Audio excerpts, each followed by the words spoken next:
Meantime, on Sunday, Vice President Kamala Harris campaigned in Pennsylvania, crisscrossing Philadelphia, the biggest city in the biggest battleground state, to rally for voters there. I see faith in action all over. Everywhere I go, I see remarkable acts. I see a nation determined to turn the page on hatred and division. Obviously, the goal is to win, but the goal also for me, and I know for all of us, is in this process to build community, right? To build coalitions, to remind people that we're all in this together. Do we believe in the promise of America? And are we ready to fight for it? All right, let's get you to Detroit. You're looking at Nidia Cavazos with more on the Harris campaign. Nidia, despite how the Harris campaign describes Trump, the polls are effectively tied. What are the latest comments toward Trump's Madison Square Garden controversy? You're exactly right that after all of this time and the efforts from the Harris campaign, the reality is that both races are still tied.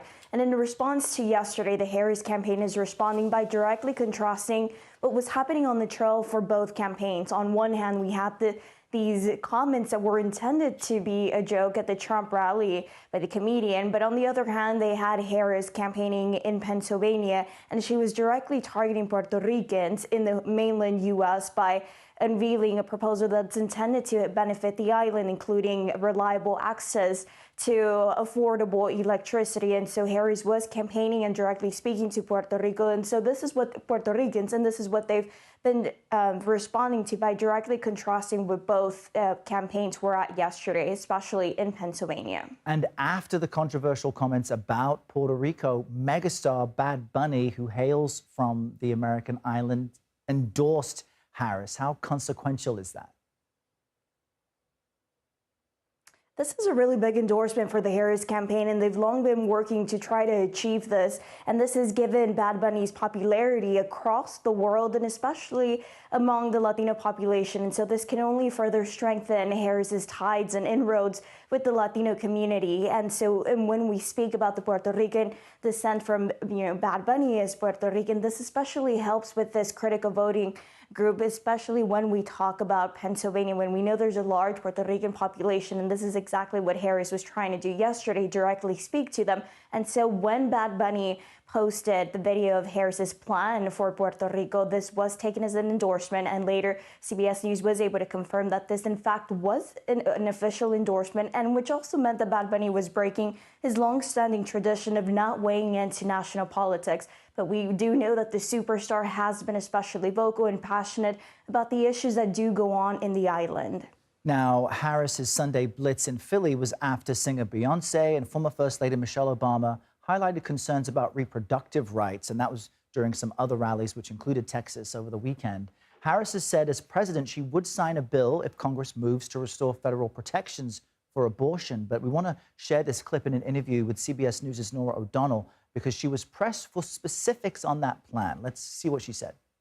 And you have been clear that that is a priority. But what you have not been clear on is what that bill would look like. You've talked about restoring Roe versus Wade. But I am very clear. But you've not said what restrictions you would support. Let's put back in place Roe versus Wade. This was not an issue. When Roe versus Wade was intact for 50 years, half a century. So let's discuss that more. What do we know about Harris's plan?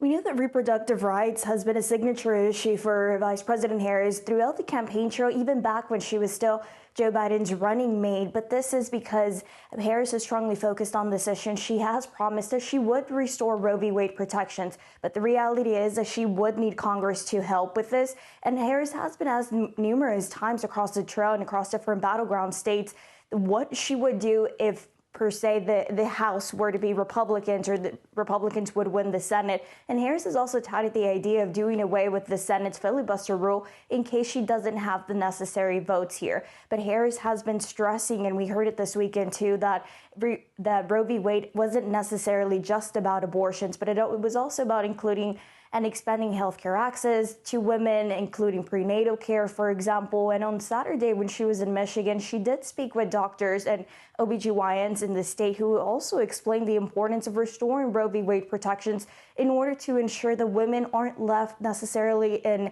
healthcare deserts in states that do have abortion bans. All right, Nidia Cavazos waking up with us today from Detroit. Thanks so much.